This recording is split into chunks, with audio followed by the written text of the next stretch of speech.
Mindful eating can keep you from overdoing it at the buffet and the dessert table during the holidays. By listening to your body's cues and understanding your cravings, you can still enjoy all the holiday foods and treats while eating smartly.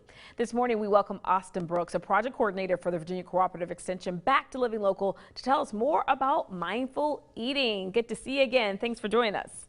Yeah, thanks for having me back.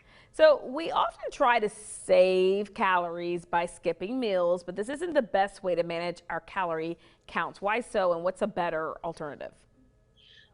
So we don't want to skip meals in order to save calories before a holiday event because it is not the most healthful way to approach things.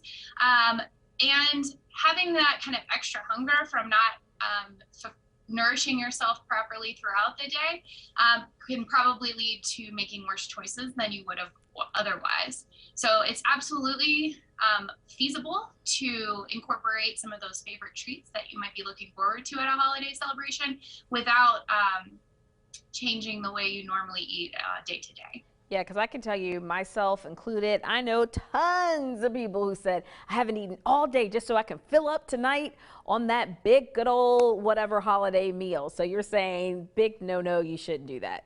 Yeah, you don't feel so great if you do that. Yeah. So you're feeling hungry throughout the day, and then you probably overstuffed once you eat that meal you're looking forward to. All right, okay, well, we'll switch that habit. All right, what should we do at the office and neighborhood potlucks maybe, where everyone seems to bring food that are high in sweets, fats, and calories? It's just everywhere you look. It's kind of hard to avoid. Yeah, so if you're trying to eat smart, you can be the one to help other people eat smart too.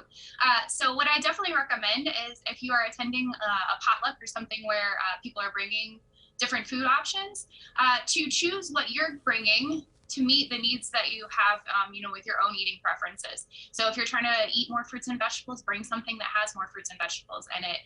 If you know there's going to be a lot of sugary options, maybe think about something that is lower in sugar that you could bring. All right, so don't be part of the problem is basically. Yeah, be part of the solution. There you go. All right, let's talk about those liquid calories, the cocktails, the breakfast juices that are free flowing over the holidays. How do we navigate this challenge?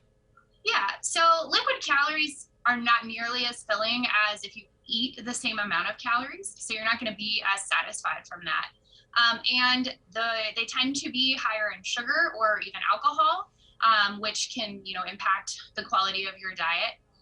So my recommendation for liquid calories is, unless it's one of those kind of pre-planned, I'm going to, use this as an opportunity to get some of my favorites, just skip it and go for water.